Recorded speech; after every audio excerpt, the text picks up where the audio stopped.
Friday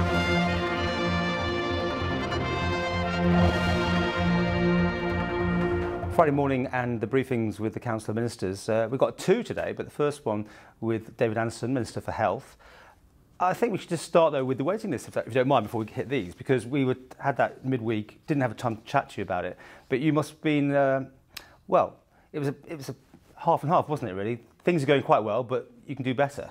Well, basically we set up this waiting list management group nearly a year ago, following my reappointment as Minister, and made it a top priority for the department to look in to the waiting list to see where we can make progress and what was stopping us making progress in certain areas. And through that management group, several work streams have started, and what we're reporting back to Tynwald members was the progress we've made and the problems we're having in areas where we haven't made progress that will take quite a lot longer to make progress in, and that we are actually thinking outside the box in some of these areas where we quite honestly haven't got extra resource to throw into an area where there's growing demand. The good news was, I mean, breast cancer, which has been a major concern on the Isle of Man, that one seems to have fairly short waiting lists, but other areas quite big still. Yes, I mean, what we were talking about was routine waiting lists as opposed to urgent waiting lists. People are seen in the urgent category within those 2 weeks if they have an urgent condition. What we're talking about is the routine waiting lists, which have been building up for quite some time because, quite honestly, we're all living longer, or most of us are living longer, and we expect more interventions in our life, and expectation is increasing as well. People having double hip operations, double knee operations, and a lot more interventions are taking place on Ireland, which is actually putting more pressure on our theatres here as well. Theatres, one of them isn't being used and could be. Yes, that has been the case when Nobles Hospital was designed. It was designed with an extra theatre so that in the future, if our population increased, which inevitably it will do, we will have the capacity there to have an extra theatre. Quite clearly, we need over £1 million to run that theatre. We need extra headcount as well. Those are things that we haven't got that luxury at the moment.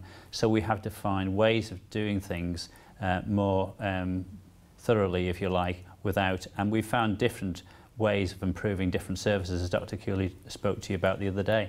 Well, Dr. Cooley was amazing. What he was saying really was that you could get rid of waiting lists if you open that one up, or vice versa. The other way you've had in the past is to bring in extra consultants who have a blitz on something.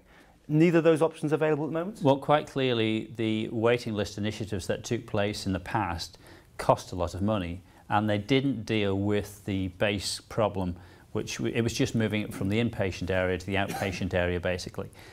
So it wasn't addressing the underlying problem. What we're looking at through a lot of these work streams now is looking at some of these underlying problems and seeing which ways we can improve.